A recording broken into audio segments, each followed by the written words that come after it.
Hey, I'm Kyle. Hey, I'm Craig. This is the KCMC Show! Welcome in, everybody. Don't forget to hit the sub, like, and comment. Also, share our video. You can help our channel grow. We'll grow together. Today, we're talking about Joker. It's been covered in lots of controversy. There's lots of other things about this film that we're not going to cover because a lot of other people have already talked about it. But today we have a few points that we'd like to talk about that we think no other people are really talking about. I think the biggest thing that people are not really talking about is the city itself of Gotham. Actually, even though it's been the placement, it says 1981. Honestly, when I saw the film, how dirty and nasty, especially a lot of graffiti, all the trash.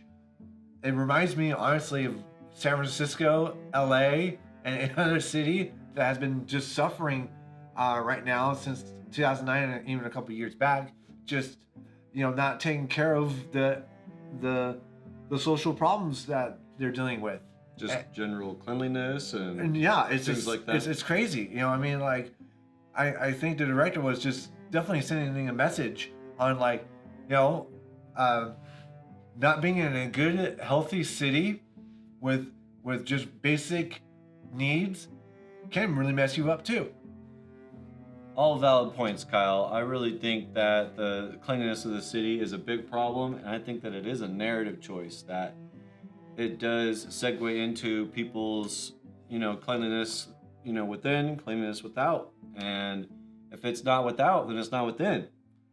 And I really think that the other biggest thing that no one else is really talking about the film is the mental state of not just Arthur himself, but of the other inhabitants of the city. Everyone is polarized. Yeah. Everyone is upset. It doesn't matter what your class, your social class is, or what your job is in this film. Everyone seems very, very dissatisfied with the way things are, regardless of what position they are on the ladder.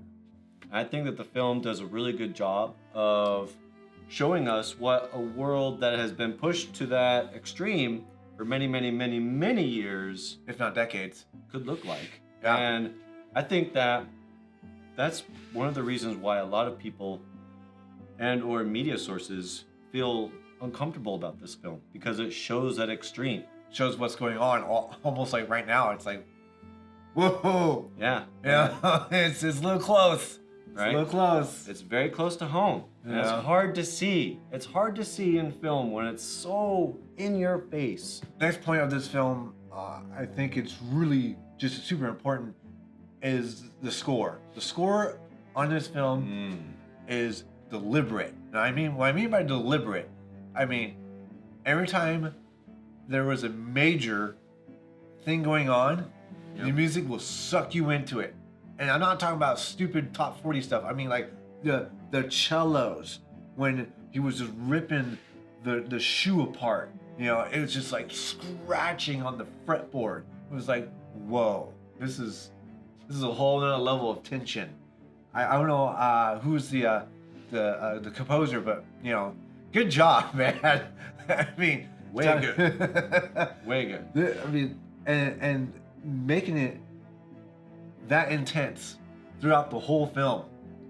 None of it. There was like a little Broadway thing going on when he wore the full suit, but other than that, spot on. You gotta get a little theatrics in there, though. It is a movie. It is a movie. Leading kind of with your music idea is the actual state of Arthur himself and his actions from scene to scene.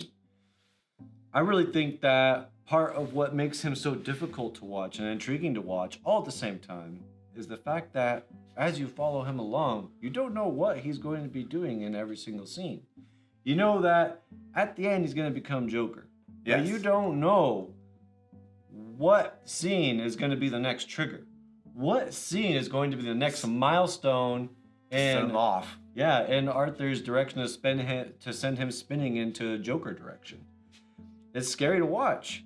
Yeah. For example, one of the first scenes where I really felt extremely tense, probably the most tense scene in the film, was when he let himself into his love interest's room, his neighbor down the hall, and he was just sitting there watching TV. Well, the TV was on, but he was just looking down. Yeah, and, weird. And the mom and the kid, the mom was putting the kid away for nighttime.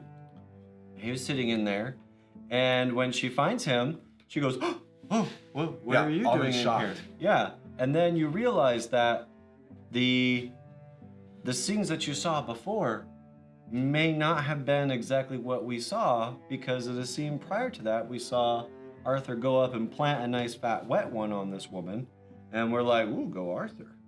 But now that this scene is happening, it's like, wow, That didn't happen. this did not happen. So how much of this film is in fact what we're seeing? Yeah. But what makes this so interesting though is he gets up after pausing for a moment and just leaves her and her little one alone. And this is the thing that I think is really interesting about this film, is he shows compassion to those who give him compassion, give him respect.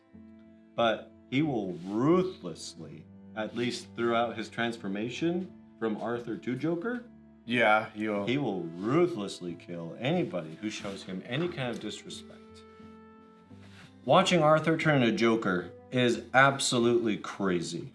But one thing that really helps tell a story, it's the cinematography. And man, this film owns it. And I mean to the T, because you didn't realize, like, wow, this one barely has any CGI. The only time it needs CGI, obviously backdrop on certain wide shots, because let's face it, 1981 is not 1981, all the time. You can't do that. And obviously you can't kill someone for real. That's a little bit illegal in the United States. Poor Robert De Niro.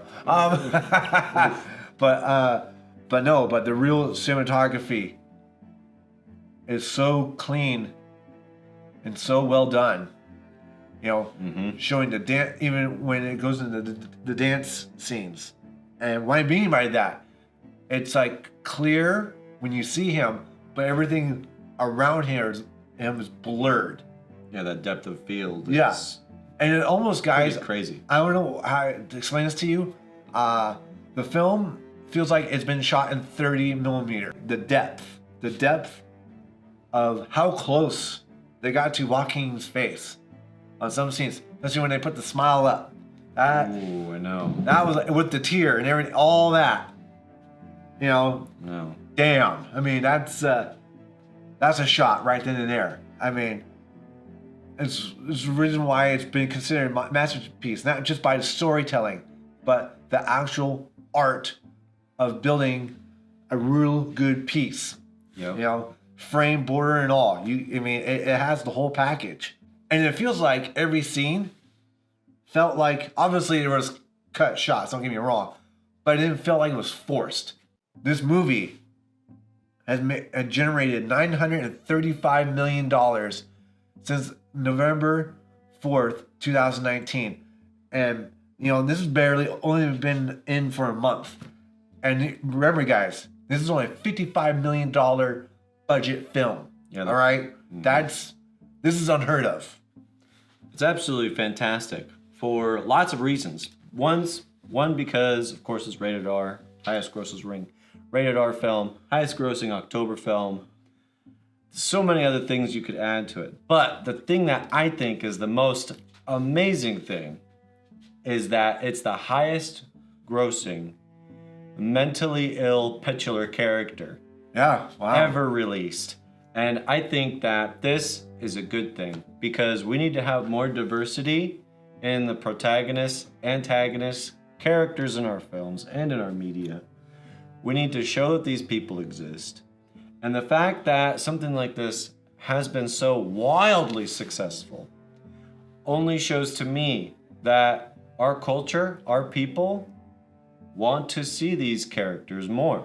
But the thing that's important here is that don't get hung up on how successful the movie has been. That is a good thing. It's a great thing. But the most important thing is what you take away from it when you leave the cinema. What I've learned from this film, quite honestly, programs are needed. And what I mean by that, I mean just mental institutions, things that help out people. I'm not just saying handouts and not that kind of stuff, but things are people who are really in need. And it definitely shows when you end certain programs like that, and it just runs amok. And I don't mean that in a shallow way, but it really does show up like that. And it's a good indication that, hey, we got to take care of people in our area. If we don't, this might happen. Adding on to that, my whole thought and feeling when I take away from the film is this film, the reason why it's so gritty, the reason why it feels the way it does when you watch it is because you are in fact watching almost a mirror.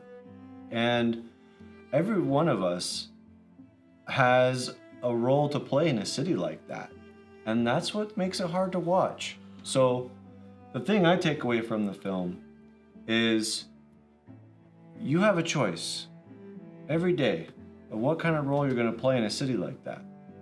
It's up to you to change that, one person at a time, and really help each other out. Become the change you want to see, because we don't want to live in Gotham with it like that. No one does. No one would. No one does. So that's what I take from it. It's a horrifying story of polarization, but it's also sobering knowing that seeing something like that, we can do something about it. Yeah, I agree. yeah. So 5 out of 5. Very good. Go watch it. Seriously, I agree. Hey, if you guys like this content, please like, subscribe, hit the notification bell with the subscription. Hey, write down in the comment about your favorite part of the film of Joker, or anything that we missed that wasn't picked up from anyone else. You know, we'll definitely comment on that too. And hey, remember, I'm Kyle. Hey, I'm Craig. This is the KCMC Show. See ya. Hit that sub. Boom! You know what to do. Yeah. Share, like, comment. You know, all that stuff he told you to do a minute ago. And right here, what's that? Oh, playlist. It's a playlist. You know what to do, guys. We'll Ready? catch you later.